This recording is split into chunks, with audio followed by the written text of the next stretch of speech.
Ce film chinois était peut-être pas assez américain à mon goût.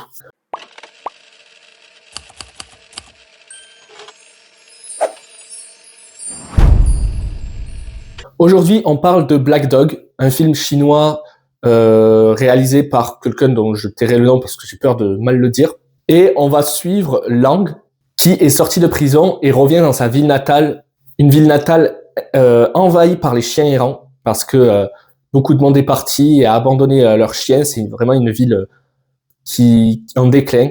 Il va donc faire partie d'une brigade pour attraper ces chiens, mais il va se lier d'amitié avec l'un d'entre eux. Donc aujourd'hui, critique assez rapide, parce que comme je le disais dans ma précédente vidéo, je suis en plein montage d'un petit court-métrage que j'ai fait, mon premier court-métrage pour le Vertical Fest, qui sortira sûrement demain, donc abonnez-vous pour pas le louper. Mais ce film, c'est assez étrange parce que pour moi, tous ses défauts font ses qualités.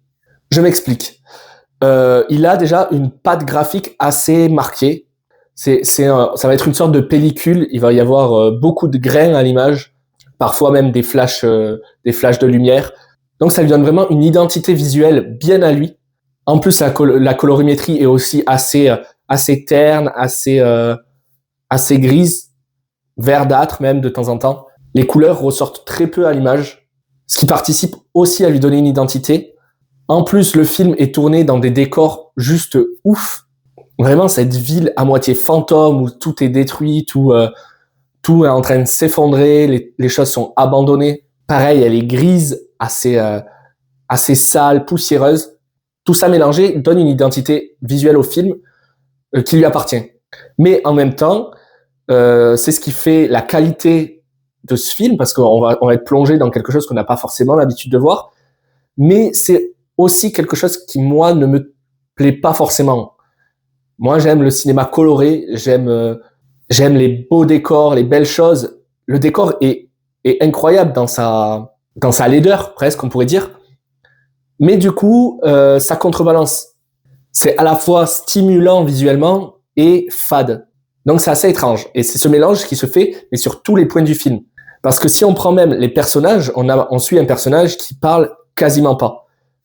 Ce qui, encore une fois, vient marquer ce film. Le personnage peut parler, mais il le fait pas. On n'a pas l'habitude de suivre un protagoniste qui ne dit pas un mot. Donc d'un côté, ça vient nous marquer par, du coup, le jeu d'acteur qui va plutôt parler avec le regard, etc. Et donc ça va encore une fois donner une vraie patte à ce film. Mais de l'autre, le personnage parle pas. Et au bout d'un moment, ça peut nous faire chier, quoi. Si on prend même l'intrigue, le scénario, le chien arrive assez tard dans le film, ce qui est aussi un parti pris. On prend toujours le temps de développer l'intrigue et les personnages. Mais le personnage va aussi être un peu hanté par ses démons passés, avec la famille de l'homme qu'il a soi-disant tué, ce qui lui a valu la prison, qui vont venir un peu le harceler, lui faire des menaces, etc. Tout ça, c'est des intrigues, mine de rien, je dirais assez timides. Quand il va y avoir des bagarres, on va pas forcément nous le montrer à l'image, ça va être caché. Quand il va y avoir de la violence, par exemple envers des chiens, pareil, ça va être caché. Même les moments d'émotion, les scènes sont très vite coupées. On va pas voir les personnages pleurer. Les intrigues sont résolues très simplement. On va jamais faire dans le grandiloquent, etc. Bref, c'est vraiment pas du cinéma américain. C'est ce que je disais au début. Et donc, comme je le disais, tous les aspects du film sont assez timides. Et c'est ce qui fait que ce film a une vraie identité, va être vraiment marquant par sa manière d'aborder les choses. Mais par contre, je peux pas m'empêcher de me dire que de temps en temps, on se fait un peu chier, que du coup, l'émotion, on va pas forcément la ressentir parce que on nous pousse pas à la ressentir, on nous coupe dès qu'on peut avoir une émotion qui arrive. Donc voilà, tout le film est scindé en deux comme ça. Il n'aurait pas été ce qu'il est sans cette approche, et en même temps, j'aurais aimé le voir sans cette approche. C'est assez étrange. Mais du coup, je pense que le mieux, c'est que vous fassiez votre avis, parce que là, c'est quelque chose qui m'est personnel. Je suis peut-être trop habitué au cinéma hollywoodien. Là, c'est du cinéma chinois, c'est peut-être plus sobre. Mais j'ai quand même passé un bon moment devant Black Dog. Donc, n'hésitez pas à aller le voir. Bref, j'espère que cette vidéo vous aura plu. Abonnez-vous, likez.